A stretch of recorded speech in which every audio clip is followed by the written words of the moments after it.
Court తీర్పుల pattern ఒకటి ఉంటుంది. ఆ ప్యాటర్న్ని గమనిస్తే ఎప్పుడు బెయిల్ వచ్చేస్తుంది అనేది అర్థమవుతుంది. ఇప్పుడు ఇక లిక్కర్ కుంభకోణంలో బెయిళ్ల కాలం ప్రారంభమైంది. సత్యేంద్ర జైను, లేకపోతే నాయరు, లేకపోతే కనుక సిసోడియా, వీళ్ళందరూ జైల్లో ఉంటే కేజ్రీవాల్ అంటే జ్యుడిషియరీలో ఒక క్లియర్ ఫీలింగ్ ఉంది.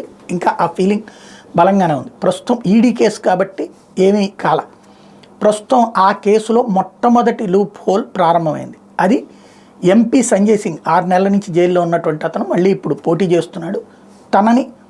తనకి బెయిల్ ఇవ్వటం, దాంట్లో సుప్రీంకోర్టు చేసిన వ్యాఖ్య ఇక్కడ కీలకం. డబ్బులేమీ పట్టుబడినప్పుడు 6 నెలలు జైల్లో ఉంచడం ఎందుకు అన్నట్టు. మరి కేజ్రీవాల్ దగ్గర కూడా డబ్బులేం పట్టుబడలేదే, సిసోడియా దగ్గర కూడా డబ్బులేం పట్టుబడలేదే. ఒక్కసారి సుప్రీంకోర్టు జడ్జిమెంట్ ప్రారంభమైందంటే ఈవెన్ కవిత దగ్గర కూడా డబ్బులేం పట్టుబడలేదు. కాబట్టి ఇక బెయిల్ రావచ్చు. ఎందుకంటే సుప్రీంకోర్టు ఆ రూట్లో ఇది రాజకీయ కక్ష సాధింపని అనుకుని ఉండొచ్చు. బయటికి ఆ మొక్క అనలేదు ఈడీది కాబట్టి ఇక నెక్స్ట్ స్టెప్లో 1 by 1 బెయిల్ వచ్చినా ఆశ్చర్యపోనక్కర్లేదు.